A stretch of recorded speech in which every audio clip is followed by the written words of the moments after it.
Welcome, Greg. Good to be here. It is good to be here, and we have some football kicking off, or I guess at this point, by the time our podcast launches, we'll have already started. So that's a pretty big sport in our country. College football, yeah. College football. NFL will be anyway, True. it's a week behind when we're recording. It's all starting. Yeah. It's starting. And we've had something happen over, 10 years maybe. Podcasts, I love sport. We both love sports. I follow some podcasts, some guys who talk about sports, and I noticed all the sports betting advertisements began to kick up. Yeah. And they basically sponsored, I think, every single sports podcast out there. I'm like, wait a second. Yeah, and if you're like us and you're watching a ball game in the next few weeks, it's going to be incessant betting stuff. Yeah. So I guess that begs the question, probably a good time to talk about this, right? Because it's, gambling, we can talk about gambling, but specifically, sports gambling through a phone, it's so easy. I've never done it, but I'm guessing if it's an app, I'm used to downloading apps and, here's a little bit of my info and you're good to go. So what do we do with that? That because I have a feeling there's probably a decent amount, either some of our audience is like, they don't know, like, hey, maybe this is good. Like, I'm just a little bit of, we'll call it entertainment. I'm going to play around here with some sports betting, or we have family members that are kind of getting into it, maybe even finding themselves in some trouble. Where do we put that? Yeah, well, that's a big question. And I think people are probably all over the map with it. It's like, I'm old enough. I went to college, and of course I got a journalism degree and thought I'd be covering sports for a career, and actually did that professionally for a while. And you kind of have to know about the betting world to cover sports accurately, because there's some things that interplay, and of course there's always been like a Vegas betting line on every football game, plus or minus 7 or whatever it may be. Who's the favorite? Who's the underdog? We hear all those terminology. What we don't realize is when they talk about the underdog of the game, technically that's coming from the Vegas line. We've allowed betting to kind of influence the way we view sports, because there's always been an understanding, even though, say, in Arkansas for a long time we were almost cut off from it. People in Atlantic City, people in Vegas, people in New York were finding ways to place bets. Okay. Maybe Arkansas folks were just betting with buddies or whatever. Although I will say, I went to the University of Arkansas beginning in '88, and there was a bookie on campus. Everybody knew who he was. He was actually the younger brother of a professional baseball player that if I named him, if you're vintage 80s, 90s baseball, you would know exactly who I'm talking about. I probably could name him because I believe he wound up in prison for running, the brother did, for running this bookie gambling ring. But every frat on campus was placing bets with this guy. He was probably running $1 million business at the time. Totally illegal, but it's changed. That was a day when it was hard or difficult, you might say. And I think now for our average listener, I would bet if they're under 40, they have participated in some way or another with betting on their phones, or they've at least seen the idea. I'm with you. I'm a teetotaler when it comes to things that are potentially destructive and or addictive. I just... if it could have a really negative outcome, my philosophy's always been, why expose myself to the possibility? So I don't go down that road. But gambling is now so accessible, and here we are. We're two guys that love sports. I mean, I would rather watch about any sport on TV than a sitcom or a movie, just because it's just how my brain's wired. But also. So much on TV, you hear bad morals, or you hear something that contradicts a biblical worldview, and I just hackle up. It's a waste of my time. You can watch a sporting event, and you can usually... It's our last safe place. Yeah, on TV, it's like the spirit of competition. You love to see the underdog play good, but there's even scenarios where I want to see the favorite show up and do what they're supposed to do. There's all these narratives that make sports really, I think, redeeming if you, But now you're almost assaulted with MGM betting and sports apps, and I think it's going to be an increasing problem in our culture, and so I do think it's worth talking about and addressing in some ways. What do you think are the dangers? Because you go from, you might hear, like, going back to the 80s. You're in college and like, oh, I want to place a bet on this week's game. So now I got to find who's that guy I talked to. Like there's some hurdles you got to get through to even make that happen. It took an effort. Now those are all removed. So it's super easy to do now. Yeah. And so the accessibility is there. Yeah, and it's not just the accessibility. I know you're framing your question, but I'll just jump in and say this too. Part of the problem with gambling is that people can pile up debts without realizing it. Well, like then you had to have cash money to go place these bets, or he would keep a book open for you. Okay, and these are the stories where like when someone doesn't pay up, exactly. Someone's showing up to your house. That's pretty dangerous when you're going to a bookie and you're running bets on his book, because you're not exchanging money. He's just saying, well, I'll credit you another $1,000 or whatever. You're in trouble. Yeah. But see, now on your phones, because it's all tied to a credit card or a debit card or however they're doing it, again, you don't see that money exchanged. So, again, the danger with all gambling, to me, the ultimate danger, and we'll back up and talk about the big picture in a moment. Okay. The ultimate danger is you get to spending out of control. It's easier to do when it's a credit card. You're not seeing the money exchange hands, and you keep thinking, well, I'll bet more so I can dig out of the hole, and the hole gets deeper and deeper and deeper, and then you're in over your head. That's the biggest danger, and I wouldn't even call that addiction. That's sometimes self-preservation. Man, I lost $1,000. I got to get it back, and then people double up, and you're out of control. What's the scripture in 1 Timothy? I think it's chapter 6, where it talks about some people eager for money have pierced themselves with many, is it troubles or grief? But like that's a great explanation of because that's my whole question with this is why are we doing this? I mean, I'm a sports guy. Like I love just the pure sport. I can be entertained without putting money on it, But okay, so going back, we know that it will cause. Now you may not catch that till later. That's part of the deception. Yeah. But what are some dangers of it? Is part of it that people aren't willing to look at it as sin? We're like, are we putting it in a category where like it's through my phone? It's just a little bit. Yeah. Is that where, is that part of our discussion? I think are we willing to strip out and say, what are we going to call this? What are we going to call sports gambling? We live in an age when people will call it entertainment.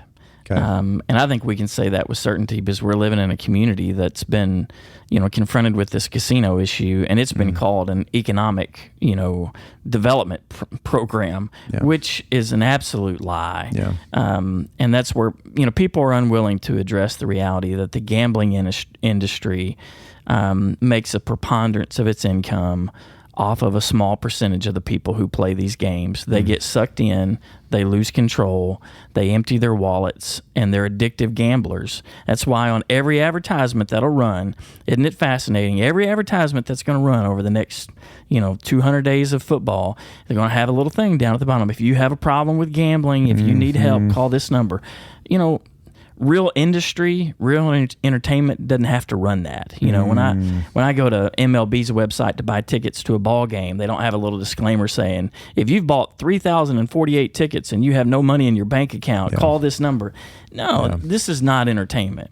But we want to act like it's just entertainment, that it's just economic stimulus, and we ignore the fact that big casinos and big gambling entities engage in prostitution and sex trafficking, and they cause people to have issues with their finances to the point where they engage in petty theft. They go, they pawn things off with or without, say, their wife's permission.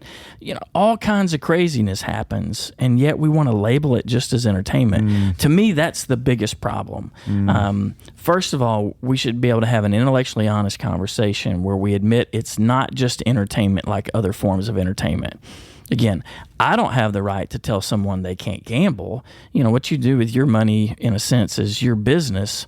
But let's at least establish up front, it's not like going to the movie theater, because you're not going to go to the movie theater with $100 in your wallet and walk out having spent every amount of credit on all your credit cards and be facing foreclosure because you actually ponied up your house as collateral on some bet.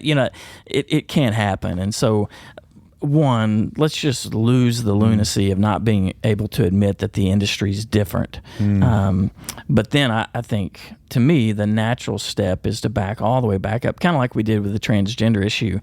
I think this is a real simple issue that we're unwilling to have an honest conversation about, which is from a pure stewardship perspective. I own nothing. I don't have a dime in my bank accounts. None of it's my money. Everything I have is a gift from God. And so we have to start with the perspective, whether we're going to a restaurant or we're going on vacation or we're going to a ball game, whatever entertainment we're doing, whatever lifestyle, you do jujitsu, you pay money to go to the gym, we can talk about exercise, health. There's all kinds of things we spend money on, but we have to first back up and say, everything I have is a gift from God. And so anything I expend is technically I'm spending God's money. It's not my money. And so then I think we have to ask the legitimate biblical questions is, would God approve of the way I spend this money? Yeah. And that's where I think you start, again, there are all kinds of negative outcomes with gambling that we can sit here and talk about, worst case scenarios, and we can paint a horrible picture. I feel confident with that. I don't think we have to go down that road. Let's just, can you justify an expense before God? Is it a good use of the resources that He's given you? And that's where I think you start getting into the gray. Is $50 on a game? $500. What's the line? Well, it may be different for certain people based upon their income, but at the end of the day, I think you're still kind of, just because you can afford it, does that mean you should spend it? Right. That's the right question. No, that's a good one. I think of the proverb, honor the Lord with your wealth. And wealth, I don't look at that as like, we wealthy, but it's like, no, it's like, that's what God's given me. That's what I hear you saying. Yeah. And am I honoring Him with that? And that would be, I feel like, for anyone I'm talking with that's into it, I would say, well, why? What benefit do you get? Yeah. And I feel like is it not true that if anyone's being honest, the benefit is the excitement that this money might turn into more money? Right? Yeah. Like that's what And do we know anyone who's a self-made millionaire based on gambling? No. I don't know anybody. I don't know any stories like that. No, and the gamblers I know, one common theme is, you mentioned this earlier, but they never keep a good record of their wins and losses. So the losses tend to be like, they got to, what is it called? Like, we don't keep track of those. They're not, it's like, I keep track of my winnings. Hey, I won $300. Yeah. They're not willing to tell me they spent $1,500 to get that $300. They just won $300. Yeah. So there's a little deception there. But no, I love that perspective of, am I honoring God with this? And is it fair to say, like, why? Why would I want to do that? I feel like that's an honest conversation that I'd want to ask somebody. And where is it leading you? Yeah. Like, where is that going to take you? Because, speaking of the ads, one thing that got my attention was every ad was like, hey, if you spend $5 or whatever, we'll give you, and it was $100 or $200. It was a pretty significant amount compared to what you were putting in. And I thought, how are they? Oh, because they're making a lot of money. They'll give you their money on the front end, knowing that they'll eventually get all your money on the back end. And I'm like, that should probably get our attention right there. That's a fool's game. When you go into the grocery store, they don't hand you $100 to shop with. No, should get our attention. Yeah, I don't know. But so why? I think that's a fundamental question. Why would you do it? This is where it's hard, because I think through the why, and I'm like, well, I've never been motivated to gamble, so why would someone? But I have to assume, because I understand human nature, it's a simple way of putting it, but it's the fact, in a sense, that it's forbidden or it's naughty. It's the same reason why people flirt with someone other than their spouse. It's that allure of doing something honestly that is wrong. And there's some people, and all of us at some time or another, there's an edge to that. There's an attractiveness to that. There's an adrenaline. And I believe that's what fuels gambling. Yeah, we like to watch sports. That's good enough for me. But when your life gets off track or there's something else going on, there's something in us that sometimes we want an escape. We want an adrenaline rush. And one of the ways you get it is you place a bet on this thing. And now you got something riding on it. The entertainment value for someone in that mindset spikes. The problem is there's a negative outcome with each one of those potentials. You know, again, that's why it's not just entertainment. Entertainment is that I go somewhere and I know, hey, I'm going to eat a really good steak tonight at a really nice restaurant with my wife, and I'm willing to spend $100 and do that. There's entertainment value in that. We'll get treated a certain way by a nice restaurant. We'll be in a great environment, music. You know, it's worth that to me. There's not a potential bad outcome. I don't have to worry about some guy with a bat coming around, you know, at some point and collecting on my debts that I haven't paid, or, you know, I mean, I don't have to worry about. At worst case, I might splurge for a dessert and an appetizer I didn't anticipate, and I walk out with a $170 bill. I'm not going to walk out $1,000 down. I'm not going to walk out with a credit card maxed. Yeah. That's what people miss on this. But I think that's what gets you is you got tired of, you know, baseball season or football season or whatever it is, and you want to make it more substantial. And so, and honestly, we could think of other scenarios. Some people just think they're smarter than, you know, than the house, or, and so, you know, I know so much about football. I can pick winners and I can pick losers, and I'll make a bunch of money. Well, it's kind of funny, you know, the people who claim they're that way, they're all on TV telling you how to bet. But that I know of, they're not really betting. They're now making their money because you're dumb enough to pay them to find out what they think you should bet. You know, it's like, you bet your money and show me that you've made $1 million, and then maybe I'll listen to your picks. But they don't ever do that. Yeah. That's a mess. What do you do when, it's funny. I think there's some famous people. I follow fighting, like UFC and stuff, and there'll be people like, they'll announce, you know, I'm putting $500,000 on this. And every time I've seen that, like, they lose that. And I'm like, wow, oops. Yeah. I mean, it's just, I pay attention. It's like, yep, y'all are crazy, man. That's not. I'm entertained by other people losing their money. I'll admit that, you know, but I ain't losing my money. So. Yeah, it's crazy. And that's the other side of it to me. It's a fool's game, because just, I know sports, and underdog or not, it's like anything could happen. I don't know. Yeah. Well, and even, I know you got to question your framing, but like, I had a conversation with my boys growing up. We love sports, and like, you know, the Razorbacks are going to Alabama this weekend, and Bama's favored by 23.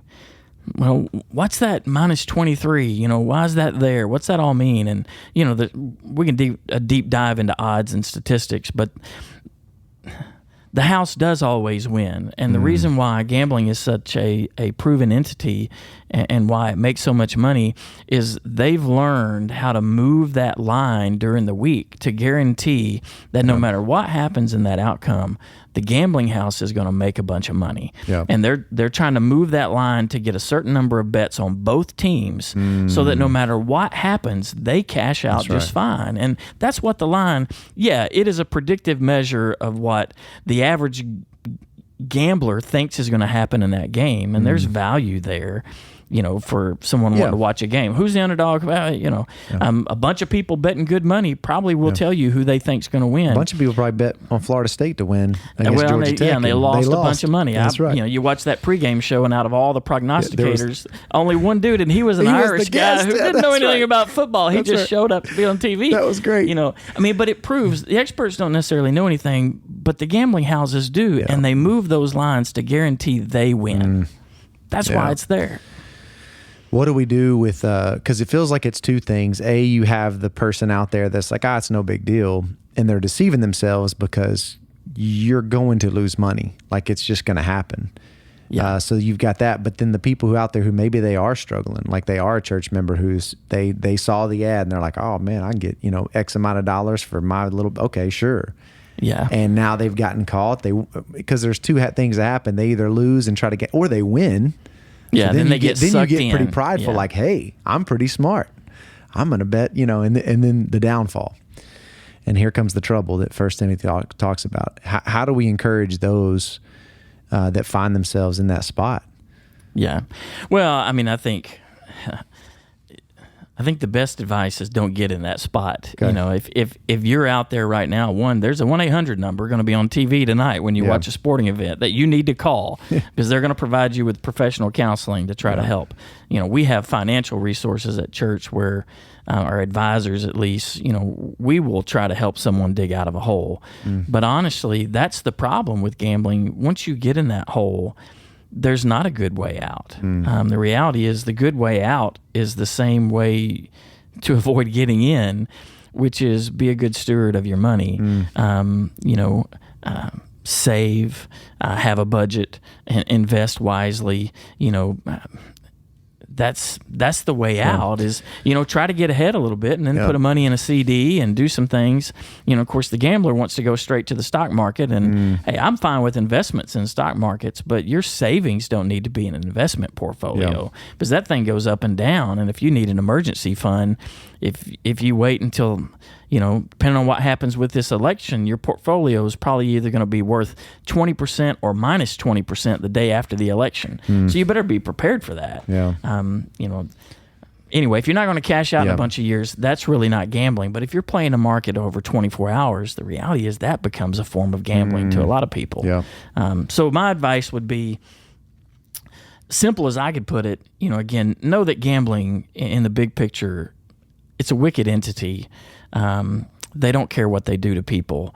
They don't care if they empty your pockets. You've got to know that going in. If someone is seeing it as pure entertainment, it's like, you know, we've got friends who will go to Oakland to watch the horses. You know, I've always said I'd love to see the horses run, but at this point, I don't want any church members to ever see me at Oakland because they'll assume I'm betting. So I've never gone. You know, you're going to have to answer to God for whatever you do, but I don't see an issue with someone who doesn't have a financial problem who, say, gives themselves a fixed budget to go spend a day with friends, say, at an Oakland. I may bet $70 on these races this day. Okay, well, if you have a fixed budget and you're not getting sucked in, then that's probably your business. You know, again, I think you're running a risk because a lot of people say that, and then they go down there and they lose that 70 on the first two races. And then what do you know? They're getting some more money, and you know. But if you can fix it, and it's like with buddies, I know a lot of people play fantasy football now, and they have buy-ins, and you know, if you got a bunch of buddies and you're gonna all put $25 in a kitty and then get trophies afterward, or everybody buys the winner a steak dinner or something, I'm not saying you can't do that, but you better put really stringent limits on what happens, because, you know, now I saw something the other day that the new wave of fantasy football is draft parties, and people are literally traveling to like Vegas or destinations, and they're spending all this money on the week of, and then they're putting their money in their pots, they're gambling on their leagues, but then they're spending $1,000 on the getaway to draft their teams. Yeah, there's an element. You know, I love the idea of guys having fellowship over football or something. I mean, I've played fantasy football before, and you can bond and it can be great. But man, if you're spending $10,000 on your fantasy league, you might ought to check with your wife and make sure you know. Well, let's see. What was your summer vacation with your family in comparison to what you just did on fantasy football? That's where the balance gets knocked out. Man, that's wild. I had seen some of that. I had forgotten people are willing to invest that kind of thing. But I love the big picture, that it really comes down to stewardship. Let me ask you this, because I feel like it's part of it too that we've lost the ability to enjoy something for what it is, that we're always having to act. Because like with sports, I think it should be enough that we get to enjoy the game. Like I don't understand that there is part of our nature where we always want to push it. You know, it's like we're not satisfied. Like the element of the competition itself should actually be enough. There's enough thrill and excitement. And you referenced the storylines earlier. Like that's all there. Yeah, I think it's a little interesting to me. And we do this with multiple things. So it's like we push it to where it's like, this is a really good thing, right? I know we talked about who was the guy who wrote Heaven? Randy Alcorn. He talked about competition being in heaven. And I thought, I love that, because his whole thing is, well, why not? And people think, well, no way, because they see all the sin attitudes and all if it's filled with sin, but if you take sin out of it, competition at its core is actually a pretty remarkable thing, and can be very God honoring. So it's sad to me that we take this with multiple things and we just kind of taint it. It's like, I don't know. I think it should be just enough to enjoy the sport. Well, if I can sound old for a minute, and some of this is me reflecting on my passion growing up and what I did in college and post-college, there was a day back in history where sports writers were significant. People loved sports writing. They loved entertainment. But it was because they saw the game differently. They wanted to know who these athletes were and what made them tick. And they wanted to know their stories.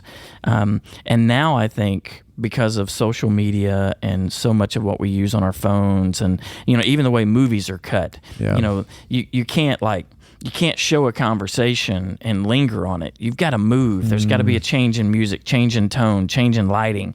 Everything is so fast-paced that no one wants to spend the time to do what I think I fell in love with growing up, which was I wanted to know the story. And that's why I enjoyed doing sports writing is what I did for the University of Arkansas and for the newspapers up there is I did features on all the athletes. Because I wanted to go and get to know them and what is their story. Of course, now what the media wants is they want athletes that will tell America what the sports writer wants America to hear, which is, apparently every athlete is either voting for Kamala Harris or doesn't exist. It's just, it's strange to me. It's like we can't let them be who they are. Yeah. We got to find someone who tells us exactly what we think politics should be, and that's a shame. Because I remember Muhammad Ali was extraordinarily popular at a day when the average American really didn't support how he viewed life or what he believed in religion. But what a unique guy, and even I don't agree with who he was, but his story was noteworthy. Yeah. Just finished a book. I'm way late to the trend. Boys in the Boat. I don't know if you've heard about that one. It's about the 1936 Olympic rowing champions that went to the Olympics in Berlin and won the 8-man rowing cruise, which is not very normal in Arkansas, but it's an extraordinary book. And it's just, who were these guys? What made them tick? It's their story, and it's just the fascination. One, I was learning a sport that I don't know anything about. One of the best books I've read, and of course they were all survivors of the Depression, and that made them great rowers because they just knew how to work hard and deal with nothing, you know. And but see, now that movie didn't even make a whole lot of money because no one wants to hear about someone's success story from the Great Depression. We want to be spoon-fed. Some new Marvel villain zips in and you got 30 seconds of splash, bang, boom, and you can't tell stories anymore. And I think subtly, again, I'll backdoor it because I know we need to wrap up. That's why gambling comes in. We don't want to know who Sam Pittman is. We don't want to know the story of the new quarterback coming in from Boise or whatever. We don't want to get to know these people. We don't want to spend time on the narratives. We don't want to think about the human interest of it. We want a quick rush of adrenaline, and we can get that by placing a bet on our phone, and it makes the game tangible for a moment, and then we move on. And I'm like, sports is so much more than that, or has the ability to be more than that. So you would argue sports gambling will rob you of what's truly there, which is the stories. That's right. You miss that, which is the best part. I agree. It's the best part. It kind of takes you away. Well, and that's the sad thing. It just becomes about wins, losses, money. You lose sight of all the storylines, and you lose sight of so my nephew is a big, one of them is a huge Georgia Tech fan, and we joke because, Georgia Tech, and Georgia's been whooping them a lot lately. So it's always, it'll be a good game this year from what we see. Well, and I told him, I said, and this is what I appreciate about sports, the purity of it is that what can be there, having no skin in the game. I texted him after, I was like, dude, that was amazing. Like, I would have a hard time cheering for Tech, but I wanted that kicker to make that kick, and I'm so glad he did. Because earlier he had missed like a 50-yarder. Yeah. So a little redemption, I like that. They knock out the number 10 team or whatever they were ranked at the time, Florida State. But that's fun. Like, it's fun to just get to enjoy the story of it, and you got no skin in the game with games like that. I know if it's home team, if we're talking Razorbacks, obviously we got investment there, just emotionally. But you say all that. It's all changing. And, I think even like with the Olympics, we saw some dude won an Olympic medal for like South Korea or something. He got all these prizes and stuff. College football, I sincerely believe the beauty of college and pro used to be we all understood pros are getting paid. These are just students, Well, again, and I've always supported college athletes getting more than what they were getting because everybody's making a bunch of money off of them. But let's be honest, the game's going to change as the money becomes involved. True. And the stories won't matter as much because, podunk guy who's trying to desperately pay for college. I mean, like the Burlsworth story was special because part of it was I don't think he could pay for school unless he could get a scholarship sooner or later. Well, those days are gone. Those guys, they may be at Tech, but they won't be at the University of Arkansas anymore. And so it's all changing, and I would argue it's because money and betting and gambling. And, the Olympics won't have an allure pretty soon because if we're going to just give them a bunch of money, then what are we doing? Well, we're already taking our NBA players to play basketball, which is fine. I mean, if we're going to call it the world's best, I want to win. Let's take LeBron and his guys. But really, how do you make a bunch of millionaires care about representing their nation? Well, they care right now because we have politicians that agree with them. When we had politicians who didn't agree with them, a bunch of them were wanting to boycott. Well, that tells me they don't really want to represent our nation. They want to represent their people and nobody else. And I just think we're treading on thin ice. And gambling accentuates all of that. But I lost. I'm sorry. I meandered somewhere different. That's good, the big picture of sports. I don't like where we're headed, but I know. And we could even argue, then you still got high school. Well, you got a bunch of screaming parents up there. Well, now they're trying to get, I did hear their NIL is trying to get the seniors at 18 so they can get a cut. It's just at some point, where do we stop? It won't stop. This is, it's pretty, but I think you're accurate to discern that it's the money driving it and we're losing sight of some things. So there's, I feel like for me, sports should be able to be enjoyed apart from that. And there's some tension there you got to wrestle with, but it's a good conversation. And I certainly hope and pray that if anybody's struggling with that, man, let us know, talk to us. Regardless of where, if you're considering it, just don't, to your point, man, don't even go there. There's no point. There's no point. Just pay attention. If you have a pattern of behavior where you have an addictive personality, you better not place the first bet. Don't do it. Don't do it. I know that's me, and I do have that type of personality, and I know we've had other staff members literally say, I know myself well enough to know if I did that, I would lose everything. I was like, see, but that's wisdom. You got to admit it. So that's right. Well, good conversation. Thank you, my friend. Hey, thank you. Yes, sir.